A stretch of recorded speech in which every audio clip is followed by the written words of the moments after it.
বিসমিল্লাহির রহমানির রহিম। সুপ্রিয় শিক্ষার্থী বন্ধুদেরকে আজকের ভিডিওতে স্বাগতম। আজকে আমরা একটা গুরুত্বপূর্ণ বিষয় নিয়ে আলোচনা করব। বিষয়টা হলো, যারা তোমরা প্রথমবার ভার্সিটি বা মেডিকেল ভর্তি পরীক্ষায় সফল হও নাই, দ্বিতীয়বার ভার্সিটি বা মেডিকেল পরীক্ষা দেওয়ার চিন্তা ভাবনা করতেছো, আজকের ভিডিওটা তাদের জন্য। তো ভিডিওর প্রথমে আমি যে বিষয়টা নিয়ে আলোচনা করব সেটা হলো, প্রথমবার আমরা সফল হই নাই এটার কারণ এবং দ্বিতীয়বার সফল হতে গেলে কি কি উপায় আমাদেরকে অবলম্বন করতে হবে সে বিষয়গুলো নিয়ে আমরা আলোচনা করব প্রথম অংশে। আর ভিডিওর দ্বিতীয় অংশে দেখব যে দ্বিতীয়বার কোচিং করলে বা দ্বিতীয়বার পড়ালেখা করলে বা দ্বিতীয়বার সিদ্ধান্ত বা টার্গেট ফিক্সড করে পড়ালেখা করলে চান্স পাওয়াটা কতটা সহজ, এই বিষয়টা নিয়ে দ্বিতীয় অংশে ভিডিওর আমি আলোচনা করব। তো চলো তাহলে প্রথম অংশ নিয়ে আমরা আলোচনা শুরু করি। প্রথমবার সফল হও নাই বা দ্বিতীয়বার সফল হতে চাচ্ছ, এটার যে উপায়ের প্রথম যে ধাপটা, সে ধাপটা হলো প্রথমবার সফল না হওয়ার কারণগুলো চিহ্নিত করা। এটা হলো ফার্স্ট কাজ। তার মানে তুমি যখনই চিন্তা করে ফেলছো যে আমি ফার্স্ট টাইম আমার কোথাও হয়নি, আমি সেকেন্ড টাইম ভালো কোনো জায়গায় আমার জন্য হয়, সেটার যখনই আমি চিন্তা করব তখন আমার মাথায় প্রথম যে জিনিসটা আনতে হবে যে প্রথমবার সফল না হওয়ার কারণগুলো কি কি। যেমন হতে পারে তোমার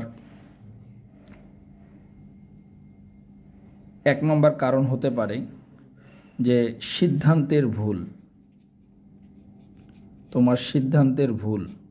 কীরকম সিদ্ধান্তের ভুল?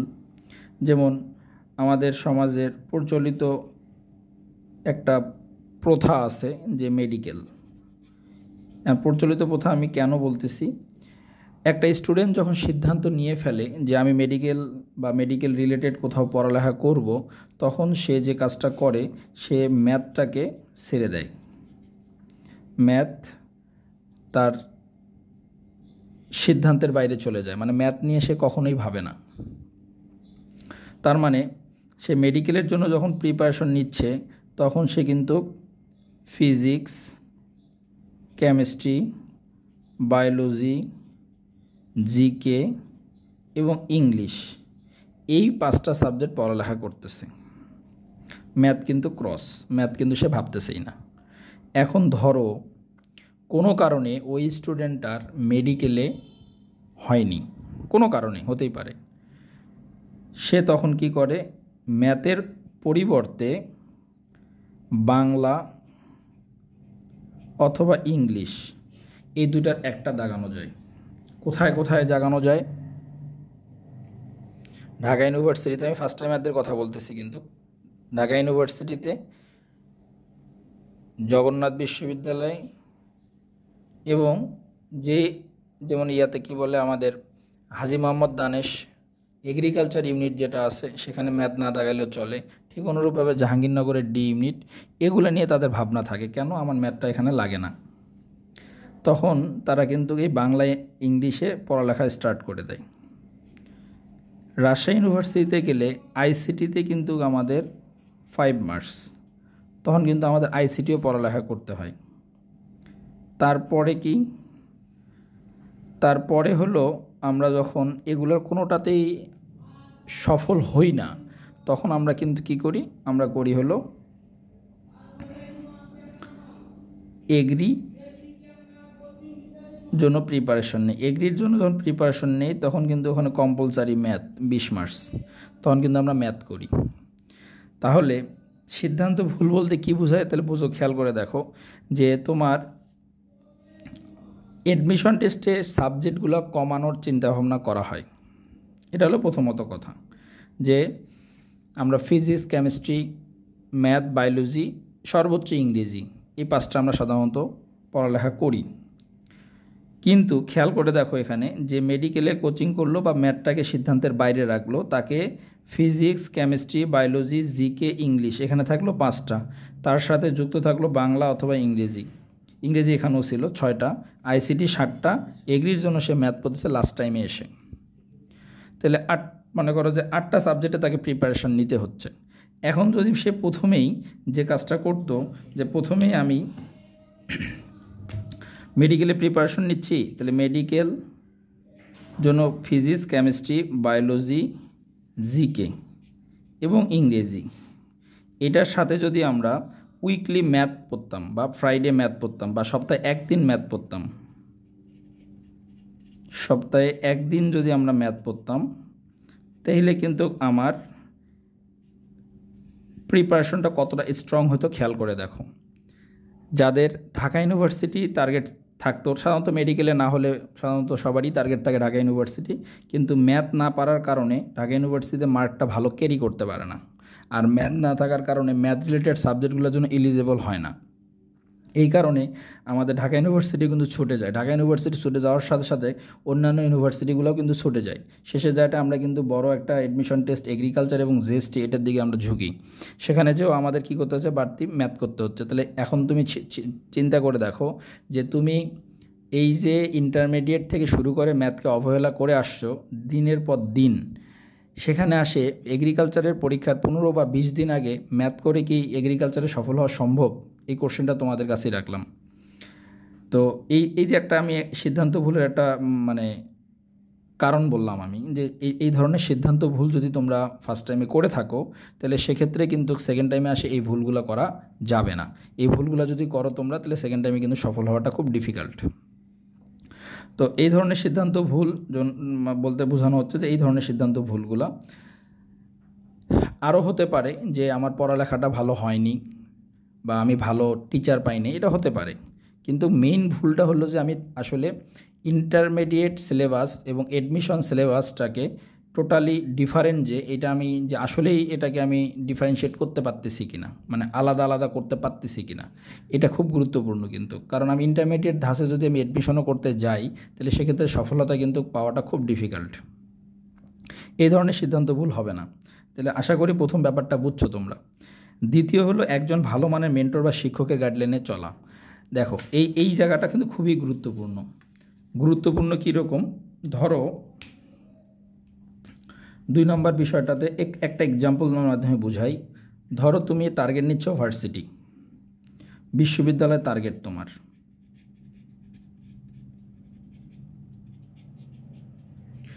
টার্গেট বিশ্ববিদ্যালয়। তুমি বিশ্ববিদ্যালয়ের টার্গেট নিয়ে পড়ালেখা করতে চাচ্ছ বা করতেছো, কিন্তু তুমি এমন একটা শিক্ষকের কাছে গেছো যে বিশ্ববিদ্যালয়ে পড়ালেখা না করেনি, কিন্তু সে জাতীয় ইউনিভার্সিটির আন্ডারে কোনো একটা কলেজে সে পড়ালেখা করে, সে অনেক ভালো শিক্ষক, ভালো পড়ায়, এটা নিয়ে নিঃসন্দেহে, এটা নিয়ে আমি তাকে ছোট করে বলতেছি না, সে ভালো পড়ায়, সবই ঠিক আছে তার, বা একাডেমিক পড়ালেখা সবই মানলাম ভালো, পাশাপাশি তুমি তাকে কাছে একাডেমিক এইচএসসি পড়ছো, সেটাও সে ভালো পড়াইছে, এটা নিয়ে আমার কোনো দ্বিমত নাই। কিন্তু আমার দ্বিমতের জায়গাটা কোথায়? আমার দ্বিমতের জায়গাটা হলো তুমি যে জায়গাটাতে যেতে চাচ্ছ সেই জায়গাটা পাড়ি দিছে এমন কারো কাছে যদি তুমি পড়ো, তাহলে তুমি ওই জায়গাটা যেতে গেলে কি কি প্রবলেম হয়, কি কি প্রবলেম ফেস করে ওখানে যেতে হয়, কি প্রবলেম পড়লে তার সমাধান কি হতে পারে, এই যে এই বিষয়গুলো কিন্তু ওই যে বিশ্ববিদ্যালয়ে যে পড়ালেখা করছে যে ছেলেটা, সে কিন্তু বলতে পারবে। কিন্তু যে ছেলেটা খুব ভালো স্টুডেন্ট কিন্তু বিশ্ববিদ্যালয় পর্যন্ত যেতে পারে নাই, এখানকার কোনো একটা জেলা শহরের কোনো একটা কলেজে সে পড়ালেখা করছে, সে অনেক ভালো পড়ায়, কিন্তু বিশ্ববিদ্যালয়ের জার্নিটা কিন্তু তার সাথে যদি তুমি করো, তাহলে এই ধরনের প্রবলেমগুলো তুমি কিন্তু কখনোই সমাধান পাবা না, বা তোমার অভিজ্ঞতা কখনোই গ্যাদার করবে না। কারণ তোমার বিশ্ববিদ্যালয়ে চান্স পাইতে গেলে যেমন পড়াশোনার দরকার, তার সাথে দরকার হলো অভিজ্ঞতা। তার মানে তুমি যে টিচারটাকে সিলেক্ট করছো, যে টিচারটার কাছে তুমি পড়তেছো, হয়তো বা তার পড়ালেখা সে ভালো করাচ্ছে তোমাকে, বাট অভিজ্ঞতার ক্ষেত্রে সে ক্রস, তার মানে তার অভিজ্ঞতা কিন্তু মানে তেমন নাই। তার মানে কোথায় সেটা, যে টিচারটাকে তুমি সিলেক্ট করছো, যে টিচারটা বিশ্ববিদ্যালয়ে গণ্ডি পার হয়নি,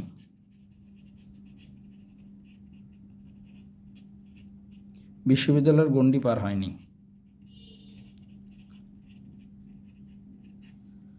তার মানে শিক্ষক হিসাবে অ্যাডমিশনের ক্ষেত্রে এমন একটা শিক্ষককে বেছে নিতে হবে যে শিক্ষকটা বিশ্ববিদ্যালয়ে পড়ালেখা করছে বা এখনও পড়ালেখা করে বা এই লাইনে দীর্ঘদিন ধরে সে কাজ করে যাচ্ছে, এইরকম টিচার তোমাকে সিলেক্ট করতে হবে। তাহলে কি হবে যে এইরকম টিচার যদি তুমি সিলেক্ট করো, তাহলে ওই শিক্ষকটা তোমাকে যেমন পড়াশোনার দিকে মনোযোগী করবে,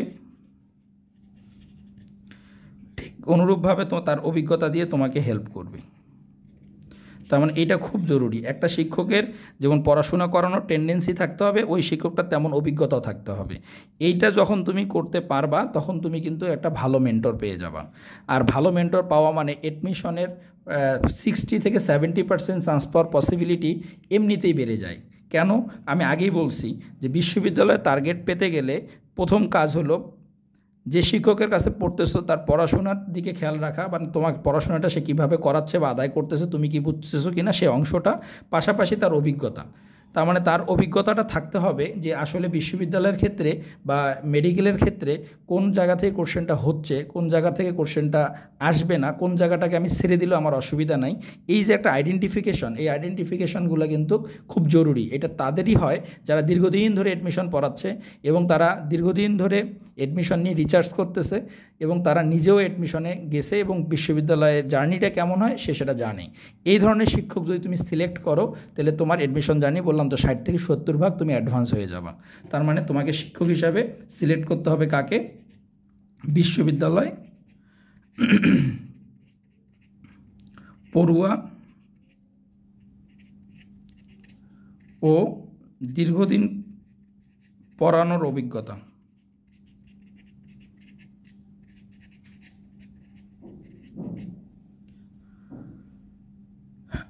তার মানে তোমাকে বিশ্ববিদ্যালয় বা মেডিকেলে সফল হতে গেলে তোমাকে মেন্টর হিসেবে বা শিক্ষক হিসাবে ওনাকেই বেছে নিতে হবে যে নিজেও বিশ্ববিদ্যালয়ে পড়াশোনা করেছে এবং কি দীর্ঘদিন ধরে বিশ্ববিদ্যালয় রিলেটেড পড়াচ্ছে এবং সে এটা নিয়ে রিসার্চ করতেছে। এইরকম টিচারকে সিলেক্ট করা তোমাদের সেকেন্ড টাইমের জন্য খুব জরুরি। এবার আসো, আশা করি দ্বিতীয় পার্টটা বুঝছো। তৃতীয় পার্টটাতে আসি। সফলতার সবচেয়ে গুরুত্বপূর্ণ অংশ বহন করা হলো পরীক্ষা।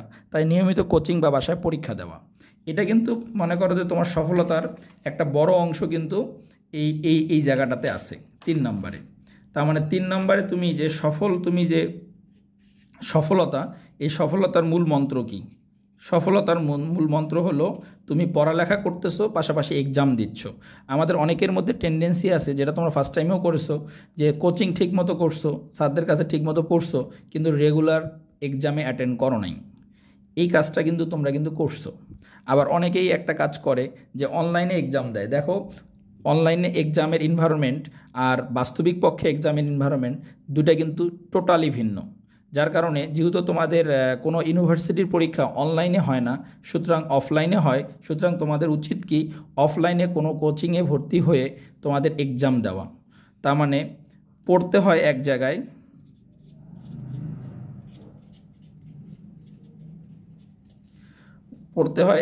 পরীক্ষা দিতে হয় সব জায়গায়।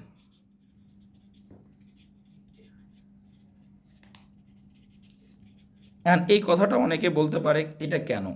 দেখো, তুমি যদি একাধিক জায়গায় পড়ো তাহলে কিন্তু সবার পড়ানোর ধরন কিন্তু একরকম না। তার মানে ধরো তুমি ম্যাথের কথাটাই বলি, ধরো ম্যাথ তুমি একটা টিচারের কাছে পড়তেছো, উনি তোমাকে রুল বেসিস পড়াচ্ছে, টাইপ ধরে ধরে পড়াচ্ছে, বাট ওই ম্যাথটা অন্য একটা জায়গায় তুমি করতেছো বা কোচিংয়ে ভর্তি হয়েছো, সেখানে তুমি ক্লাস নিছো, ক্লাস করতেছো, সেখানে দেখা গেল যে সে তোমাকে করাচ্ছে হলো রুল বেসিসেই করাচ্ছে, বাট ইনি যেভাবে গুছায় করাচ্ছে উনি কিন্তু সেভাবে গুছায় করাচ্ছে না। এটা একটা। আরও একটা বড় কারণ হতে পারে, যেহেতু অ্যাট এ টাইম তুমি 2টা কোচিং করবা বা অ্যাট এ টাইম যখন 2টা জায়গায় তুমি পড়বা, তখন ধরো একজন পড়াচ্ছে হলো তোমার সরলরেখা আর উনি পড়াচ্ছে তোমাকে হলো অন্তরীকরণ, তাহলে তুমি ফোকাস করবা কোনটাতে? এটা একটা কিন্তু বড় সমস্যা। এই কারণে নিয়ম হলো কি, পড়তে হয় এক জায়গায়, তার মানে একটা জায়গায় তুমি পড়ালেখা করবা আর পরীক্ষা দিবা তুমি মোটামুটি সব জায়গায়। কীরকম সব জায়গায়? ধরো অ্যাডমিশন যখন তুমি স্টার্ট করলা, প্রথম 1 থেকে 1.5 মাস তুমি কোথাও এক্সামে ভর্তি হবা না বা এক্সাম দিবা না কোথাও। কেন? কারণ এই সময়টার মধ্যে তুমি অ্যাডভান্স করবা। অ্যাডভান্স করার পরে যখন তোমার মনে করো যে 1.5 মাস বা 2 মাস হয়ে গেল, তারপরে তুমি কি করলা, তোমার স্বনামধন্য হোক বা তোমার এলাকার প্রাইভেট প্রোগ্রামে হোক, তুমি কী করলে এক্সাম ব্যাচে ভর্তি হয়ে যাবা। এক্সাম ব্যাচে ভর্তি হওয়ার পরে তুমি কিন্তু একটা জায়গায় পড়তেছো এবং ওখানে তোমার পরীক্ষা হচ্ছে রেগুলার, এটা তো হচ্ছেই, পাশাপাশি তুমি আরও 2 জায়গায় এক্সামের জন্য অ্যাডমিট হবা। সেখানে তুমি অধ্যায়ভিত্তিক এক্সামের আগে একটা জিনিস চিন্তা করবা যে ওই কোচিংয়ে অধ্যায়ভিত্তিক পরীক্ষা নেয় কি না। অধ্যায়ভিত্তিক পরীক্ষাটাও কিন্তু খুব জরুরি। অধ্যায়ভিত্তিক পরীক্ষা, তারপরে হলো তোমার উইকলি এক্সাম, তারপরে হলো তোমার রিভিশন, তারপরে হলো তোমার পেপার ফাইনাল, সাবজেক্ট ফাইনাল, দেন মডেল টেস্ট। এই ধাপগুলা ওই কোচিংটা মেনটেন করে কি না এটারও খোঁজখবর রাখবা, দেন তারপর এক্সাম বেসে ভর্তি হবা। তাহলে কি হবে, তোমার পরীক্ষার হলে যে ভুলগুলো হয়, যেমন আমি টাইমিংয়ের সাথে কোশ্চেন মিলাতে পারি না। কীরকম, যেমন 60 মিনিট যখন হয়ে যায় আমার দেখা গেল যে আমি 60টা বা 70টা কোশ্চেন পড়তে পারছি এবং দাগাতে পারছি, বাকি কোশ্চেনগুলো কিন্তু পড়তেই পারি নাই। কেন? কারণ আমি আসলে টাইমের সাথে নিজেকে অভ্যস্ত করতে পারি নাই। তাহলে আমি এই এক্সামগুলো যখন দিব তখন আমি কিন্তু টাইমের সাথে নিজেকে খাপ খাওয়াই নিতে পারবো এবং আমি এই টাইমের মধ্যে কতটুকু দাগাতে পারবো সেটা আমি যেমন পাবো, তার সাথে সাথে পাবো হল অ্যাকিউরেসি। অ্যাকিউরেসিটা কি, যে আমি আসলে কত কম ভুল দাগাতে পারবো। এই যে বিষয়গুলো, এই বিষয়গুলো শুধুমাত্র আমাদের এক্সাম দিলে এই প্রবলেমগুলো কিন্তু দূর হয়। এক্সাম না দিলে এই প্রবলেমগুলো কখনো কিন্তু দূর হবে না। এখন আসো বাসায় কিভাবে পরীক্ষা দিবা। দেখো, বাজারে অনেক ধরনের মডেল টেস্ট বই পাওয়া যায়। বাসার ব্যাপারটা যদি বলি, যে বাসায় পরীক্ষা তোমরা কিভাবে দিবা প্রতিদিন। বাসায় পরীক্ষা দিবা হলো বাজার থেকে মডেল টেস্ট বই ক্রয় করবা, মডেল টেস্ট বই। সেটা তুমি ঢাকা ইউনিভার্সিটির জন্য মডেল টেস্ট নিতে পারো, এগ্রিকালচার, জিএসটি, যে কোনো ভার্সিটির জন্য তুমি কি, তোমার জাস্ট শুধু এক্সাম দেওয়া, দেন টাইমিংয়ের সাথে নিজেকে খাপ খাওয়ায় নেওয়া, এটাই তোমার মূল উদ্দেশ্য। যার কারণে বাসায় তোমরা মডেল টেস্ট বই নিয়ে প্রতিদিন একটা করে পরীক্ষা বা 2টা করে পরীক্ষা দিবা, কিন্তু অবশ্যই সেটা অবসর সময়ে, পড়ার সময় না, অবসর সময়। ধরো তুমি পড়তে পড়তে বোর ফিল করতেছো, 10-15 মিনিট রেস্ট নিছো, রেস্ট নেওয়ার পরে তুমি এই অবসর টাইমে একটা পরীক্ষা নিয়ে বসে পড়লা, সেখানে অবশ্যই স্টপ ওয়াচ চালু করে দিবা, আর নর্মাল যে টাইমিংটা থাকে তার চেয়ে 5 মিনিট কম নিয়ে পরীক্ষা দিবা। তাহলে কি হয়, যে আসলে আমার 55 মিনিট আমি যখন নিজেকে প্রিপেয়ার করবো তখন এটা একটা মানে এক্সট্রা বেনিফিট পাবো। আমরা কোথায় এক্সট্রা বেনিফিট পাবো হলো অ্যাডমিশন হলে। তো আশা করি তোমরা এই সফলতার যে ব্যাপারটা, সেই ব্যাপারটা আসলে এক্সাম যে কীভাবে সফলতার সাথে যুক্ত সেটা আমি বোঝানোর চেষ্টা করছি, হয়তোবা তোমরা বুঝে গেছো। এবার আসো 4 নম্বর ধাপটা, কোন কোন বিশ্ববিদ্যালয় বা মেডিকেলে পড়তে বা চান্স পেতে চাও তা টার্গেট করে পড়াশোনা করা। এটা কিন্তু আরেকটা গুরুত্বপূর্ণ বিষয়, যদিও আমি এটা 4 নম্বরে রাখছি। সেটা কীরকম, যে টার্গেট যদি তোমার ফিক্সড না করো তুমি, তাহলে তুমি আগাবা কীভাবে। টার্গেট কীরকম, যেমন ধরো তুমি সাধারণত সেকেন্ড টাইম যারা আমরা প্রিপারেশন নেই, সেকেন্ড টাইম প্রিপারেশনের মূল টার্গেটই থাকে হলো কয়েকটা জায়গা। একটা জায়গা হলো মেডিকেল, কিছু স্টুডেন্ট আছে টার্গেট থাকে তার হলো এগ্রি, কিছু স্টুডেন্ট টার্গেট থাকে আরইউ, কিছু স্টুডেন্ট টার্গেট থাকে জেইউ। এটা হলো মূলত টার্গেট থাকে। আর বাইরে কিন্তু সাস্ট আছে, হাজী দানেশ আছে, তারপরে তোমার কুমিল্লা ইউনিভার্সিটি আছে, খুলনা ইউনিভার্সিটি আছে, জেএসটি আছে। আবার অনেকের জেএসটিও টার্গেট আছে, বিশেষ করে যাদের রেজাল্ট একটু খারাপ তারা জেএসটিকেও কিন্তু টার্গেট করে। এখন ধরো সবাই তো আর সবগুলো একসাথে টার্গেট করা যাবে না। ধরো যে স্টুডেন্টটা মেডিকেল টার্গেট করে, আর মেডিকেলের সিলেবাস অনুযায়ী সে পড়ালেখা করবে। আমি প্রথমেই বলছি মেডিকেলের সিলেবাসটা কি, এই অনুযায়ী পড়াশোনা করবে। তার সাথে সে কী করবে, সপ্তাহে 1 দিন ম্যাথ করবে, যেটাকে আমরা উইকলি ম্যাথ বলি। এই সপ্তাহে 1 দিন 2 ঘন্টা বা 2.5 ঘন্টা সে ম্যাথ করবে। সে এই ম্যাথটা ওই কোচিংয়ে শেষ করবে বা ভাইয়ার কাছে শেষ করবে। সে বাসায় এটা নিয়ে আর চিন্তা করবে না। এটা করলে হবে কি, কোনো কারণে মেডিকেলে যে সে যদি ব্যর্থ হয় তাহলে পরবর্তীতে সে কিন্তু শর্ট টাইমের মধ্যে ম্যাথের প্রিপারেশনটা ভালোভাবে নিতে পারবে। এই কারণে তাকে উইকলি ম্যাথ করতে হবে। আবার যে স্টুডেন্টের এগ্রি টার্গেট, তাকে এগ্রি সিলেবাস অনুযায়ী পড়তে হবে। এগ্রি সিলেবাস কি, ফিজিক্স, কেমিস্ট্রি, ম্যাথ, বায়োলজি এবং ইংরেজি। তাহলে এই সিলেবাস অনুযায়ী এখন থেকে তাকে প্রিপারেশন নিতে হবে। যাদের আরইউ টার্গেট তারা আরইউ পড়বে, যারা জেইউ পড়বে, জিএসটি পড়বে। এবং সবচেয়ে গুরুত্বপূর্ণ হলো যার যেটা টার্গেট তার সাথে কোশ্চেন ব্যাংক সলভ করা। যার এগ্রি টার্গেট তার সাথে তোমার কি প্রশ্ন ব্যাংক তুমি সলভ করে ফেলো। যে ভার্সিটির টার্গেট তার প্রশ্ন ব্যাংক সলভ করো। তবে এখানে একটা কথা আমি বলবো, যে তুমি যে ভার্সিটিতে সেকেন্ড টাইম টার্গেট করো না কেন, তোমাকে কমন একটা কোশ্চেন ব্যাংক সলভ করতে হবে। সে কমন কোশ্চেন ব্যাংকটা হলো কি, প্রশ্ন ব্যাংক। সে কমন প্রশ্ন ব্যাংক হলো ডিউ প্রশ্ন ব্যাংক। এটা তোমাকে 100% সলভ করতে হবে। এই 100% সলভ করতে ডিউর কত সাল থেকে কত সাল পর্যন্ত তোমরা সলভ করবা? ডিউর হলো 1995 থেকে এখন পর্যন্ত। এটা একবারে খুঁটিনাটি সলভ করতে হবে। খুঁটিনাটি বলতে বোঝায় তোমাদের সলভেরও একটা ব্যাপার আছে। সলভের ক্ষেত্রে তোমরা যেটা করো যে প্রশ্ন ব্যাংক কিনে নিয়ে আসো, ওখানে তো ব্যাখ্যা দেওয়া আছে, আমরা ব্যাখ্যা দেখে সলভ করি। এটা ভুল করেও কখনো করবা না। তুমি আগে শিখবা, দেন প্রশ্ন ব্যাংক নিয়ে বসবা। সেখানে তুমি তোমার শর্ট টেকনিক যা শিখছো, তুমি যা শিখছো এক কথা তাই অ্যাপ্লাই করে সলভ করার চেষ্টা করবা। সলভ করে তুমি তোর অ্যান্সারটা দেখবা, তোমার অ্যান্সার আর তার অ্যান্সার যদি মিলে যায় তাহলে তো আলহামদুলিল্লাহ। যদি না মিলে যায় তাহলে সেক্ষেত্রে কী করবা, তুমি তাদের ব্যাখ্যাটা দেখবা, ব্যাখ্যাটা দেখে তোমার ভুলটা বের করার চেষ্টা করবা যে আসলে আমার ভুলটা কোথায়। এই যে জিনিসগুলা যখন তুমি করবা তখন কি হবে, আমার প্রশ্ন ব্যাংক সমাধান একেবারে যে 100% সলভ হচ্ছে তার একটা ভালো ফিডব্যাক পাবা যখন তুমি ওই ইউনিভার্সিটি, যে ইউনিভার্সিটিটাকে তুমি টার্গেট করে সামনে আগাচ্ছ, ওই ইউনিভার্সিটি কোশ্চেন ব্যাংকটা যখন তুমি সলভ করবা তখন তুমি তোমার একটা বিশাল যে পরিবর্তন হয়েছে সেটা তুমি খেয়াল করতে পারবা, নিজেই খেয়াল করতে পারবা যে তোমার ইমপ্রুভমেন্টটা কত। এটা খেয়াল করার জন্য কারো শরণাপন্ন হতে হবে না, তুমি নিজে বুঝতে পারবা যে আমার এই যে সেকেন্ড টাইম জার্নির সর্বশেষ যে ব্যাপারটা প্রশ্ন ব্যাংকের যে বিষয়টা আসতেছে সেখানে যে আমি কতটা প্রশ্ন ব্যাংক সলভ করতে পারতেছি, নিজে কোশ্চেন সলভ করতে পারতেছি, শর্ট টেকনিক অ্যাপ্লাই করতে পারতেছি, এটা তুমি নিজে খেয়াল করতে পারবা। তার আগ পর্যন্ত তোমার করা উচিত কি, পড়ার পাশাপাশি ঢাকা ইউনিভার্সিটি কোশ্চেনটা সলভ করা দরকার। এখন তোমাদের অনেকের মধ্যে কোশ্চেন থাকতে পারে যে আমার তো সেকেন্ড টাইমে ঢাকা ইউনিভার্সিটি নাই, তাহলে আমি কেন ঢাকা ইউনিভার্সিটির প্রশ্ন ব্যাংক সলভ করব? দেখো, এডমিশন জার্নিতে ঢাকা ইউনিভার্সিটি কোশ্চেন ব্যাংক হলো সবচেয়ে স্ট্যান্ডার্ড কোশ্চেন ব্যাংক এবং বিশ্ববিদ্যালয়গুলো এই কোশ্চেন ব্যাংকটাকে ফলো করে সামনে আগায়। যার কারণে তোমাদের উচিত হলো ঢাকা ইউনিভার্সিটির কোশ্চেন ব্যাংকটাকে সলভ করা এবং সামনের দিকে নিজেকে সফলতা হিসাবে যদি দেখতে চাও তাহলে যে গাইডলাইনগুলো তোমাকে আমি দিলাম এই গাইডলাইনগুলো তুমি ফলো করো এবং কি সামনের দিকে আরও যে ভিডিওগুলো আসবে সেকেন্ড টাইমের উপরে সেই সেকেন্ড টাইমের ভিডিওগুলো তোমরা খেয়াল করবা এবং যদি তোমাদের কোনো কিছু জানার ইচ্ছা থাকে সে ইচ্ছা থেকে হোক তোমরা আমাদেরকে মেসেজ করো, যেমন অনেকে আমাদেরকে ফেসবুকে মেসেজ করতেছো বা আমাদের কমেন্টের মাধ্যমে আমাদেরকে জানাচ্ছ তোমাদের প্রবলেমগুলো।